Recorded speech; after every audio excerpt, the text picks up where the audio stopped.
O primeiro-ministro polaco Donald Tusk chegou a Kiev a convite do presidente ucraniano Volodymyr Zelensky. A visita começou com atos simbólicos de recordação das vítimas ucranianas da guerra com a Rússia. Os líderes dos dois países assinaram depois uma carta de intenções sobre a produção conjunta de munições e armas. Tusk anunciou mais um pacote de ajuda à Ucrânia de cerca de 47 milhões de euros, que incluirá sobretudo equipamentos blindados. A defesa pelo ar é outra preocupação. Wiem, że Ukraina potrzebuje rozmaitego typu form obrony powietrznej, w tym przede wszystkim pewnego typu pociski, rakiety. Nie we wszystkim my możemy pomóc. Jeśli nadal utrzymamy tę potrzebę migów, to Polska jest gotowa w tej chwili przekazać te migi. My mówiliśmy tutaj o wzajemnej wymianie i Ukraina jest gotowa do tej wymiany. Mówimy tutaj o ukraińskich dronach. Zelensky agradeceu a ajuda dada pela Polónia e concentrou-se na questão mais urgente, a crise energética na Ucrânia. Codziennie praktycznie Rosjanie próbują zniszczyć w naszych miastach, w naszych wsiach możliwość istnienia w ogóle, przebywania. I bardzo ważne dlatego dla nas jest to, że nasi partnerzy są dziś z nami, są dziś tutaj, wspierają Ukrainę i Ukraińców. Apesar de ter assumido que suspenderia as ofensivas durante o inverno, a Rússia voltou a atacar as infraestruturas energéticas da Ucrânia. Segundo as autoridades locais, mais de 1.100 edifícios só em Kiev ficaram sem aquecimento, numa altura em que as temperaturas noturnas se aproximam dos 20 graus negativos. O governo polaco enviou pelo menos 379 geradores provenientes de reservas estatais e de campanhas públicas de angariação de fundos lideradas por ONGs.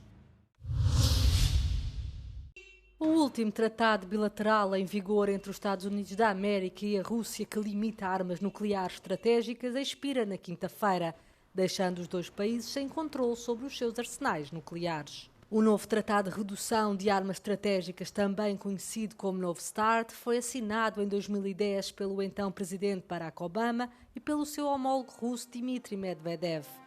No âmbito do acordo, os dois países comprometeram-se a reduzir drasticamente a sua força nuclear para 1.550 ogivas e não mais de 700 mísseis e bombardeiros para uso em combate.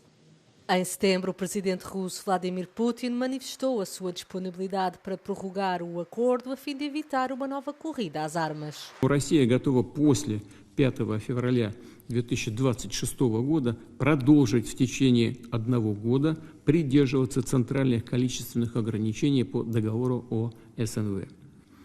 Полагаем, что данная мера станет жизнеспособной только при том условии, что США будут действовать аналогичным образом. Logo após regressar à Sala Oval, o presidente dos Estados Unidos da América, Donald Trump, expressou a sua intenção inicial de continuar com o acordo. I'm going to have that conference primarily with China and Russia because those are the two that really are out there. And we're going to have them spend a lot less money and we're going to spend a lot less money. And I know they're going to do it. They agreed to it. We were talking about denuclearizing, and President Putin and I agreed that we were going to do it in a very big way. Trump tem adotado uma abordagem mais despreocupada, tendo declarado numa entrevista em janeiro que se o prazo expirar não há problema, pois será assinado um acordo melhor. O presidente dos Estados Unidos da América defendeu também recentemente que a China deve ser incluída em qualquer novo acordo, visto ser o país com mais armas depois da Rússia e dos Estados Unidos da América. Já a Rússia pediu que França e Reino Unido participassem nas negociações, uma sugestão que foi rejeitada por Londres e Paris, sobretudo desde que a Rússia iniciou a guerra na Ucrânia. This is the time for new pragmatic trade deals. That was the message from a European delegation here in Dubai at a conference led by the United Arab Emirates. This is a European Union that wants to make and cut deals with the world, the way we've seen with Latin America and the Mercosur, but also very recently India. It's also a way to cushion the impact from the tariffs put forward by President Trump and China's growing trade surplus with the world. Today, today, speaking to Euronews, the Latvian Prime Minister told us, quote, "We are a very attractive market of 500 million people. Who wouldn't want to make a deal with us? But we also need to reach out to the world." And that means the Gulf through the GCC, the Gulf Cooperation Council, which includes the United Arab Emirates, but also Saudi Arabia and Qatar, among others. The EU's envoy for the region also told us the institutional framework is now laid out, but this is really now about political talks. This deal has been stuck for 20 years over sticking points that go for market access, but also political questions. The GCC insist they see this as a trade deal, a way to do business. It's not about the politics or values. The European Union, on the other hand, they say they will always push for the best climate regulation, social protections, and workers' rights. But this is also a European Union that is willing now to be and get more pragmatic in the interest of a deal. Maria Tadeo in Dubai for Euronews. O secretário-geral do Conselho da Europa diz à Euronews compreender as preocupações por trás dos apelos para restringir a Convenção Europeia dos Direitos Humanos em matéria de migração. No entanto, considera errado o método que foi utilizado. No ano passado, 9 países europeus publicaram uma carta conjunta a pedir uma reinterpretação das leis dos direitos humanos para facilitar as deportações de migrantes. Uma missiva que recebeu amplo apoio entre os membros do Conselho da Europa. It is clear that migration is an issue and a concern in the majority of the member states. And if it is a concern, it is only logic that we are able to have some platforms where it is possible to address this at the political level. But I was clear with this intervention, this letter, the way they choose to act is wrong. It is not possible and not good to start making political pressure on the court. Yeah. What would you say if when a tribunal in a country is taking a decision, if it is not in the sense what the government was expecting, that the government will make a pressure and say, please change your decision? Berset alerta que a revisão da Convenção pode ser um precedente perigoso.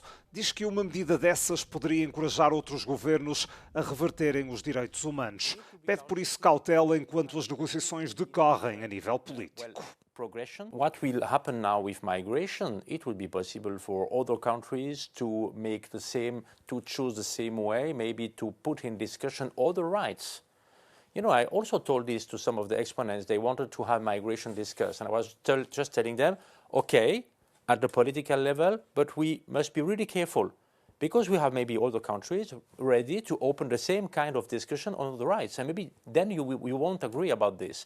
Berset convocou uma conferência ministerial informal sobre o assunto em dezembro. Está prevista uma declaração política para maio de 2026. No entanto, Berset lembra que ainda não há um consenso sobre as eventuais mudanças a fazer. Representantes oficiais e altos dignitários chegaram a Milão para participar na cerimónia de abertura dos Jogos Olímpicos de Inverno, agendada para a noite de sexta-feira. O vice-presidente norte-americano J.D. Vance aterrou em Itália na quinta-feira. Os Estados Unidos também serão representados pelo secretário de Estado, Marco Rubio. 14 presidentes e 8 primeiros ministros estão confirmados até ao momento. São também aguardados alguns soberanos. A chama olímpica passará pela capital da Lombardia na quinta-feira, antes de chegar ao estádio de San Siro para a cerimónia de abertura.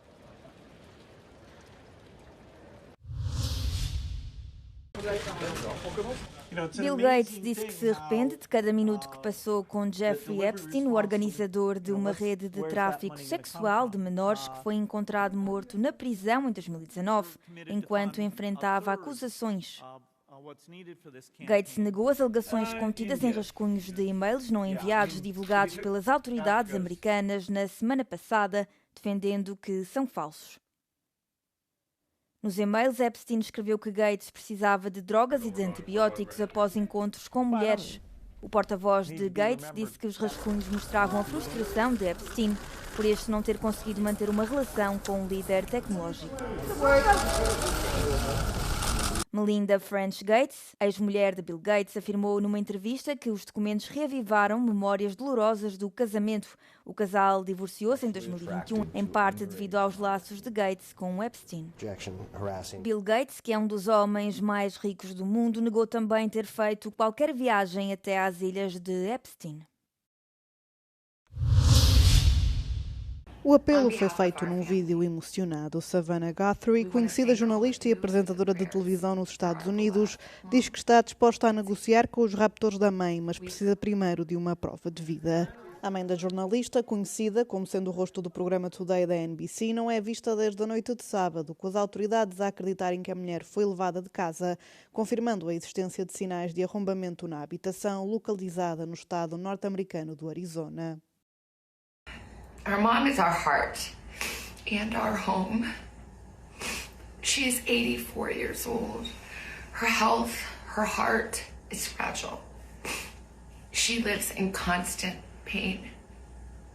She is without any medicine. She needs it to survive. She needs it not to suffer. We too have heard the reports about a ransom letter in the media. As a family, we are doing everything that we can. We are ready to talk. O apelo surge depois de vários meios de comunicação terem informado que receberam supostos pedidos de resgate que entregaram às autoridades. Além dos sinais de arrombamento, há ainda relatos de que as autoridades terão encontrado manchas de sangue na casa da mulher de 84 anos. A polícia confirmou apenas que os indícios encontrados na habitação foram encaminhados para análise. Até agora, não foi identificado qualquer suspeito. A mulher tem mobilidade limitada, sendo que as autoridades não acreditam que tenha saído por meios próprios. Além da idade avançada, a mãe da apresentadora tem ainda tensão alta e problemas cardíacos, tendo já colocado um pacemaker.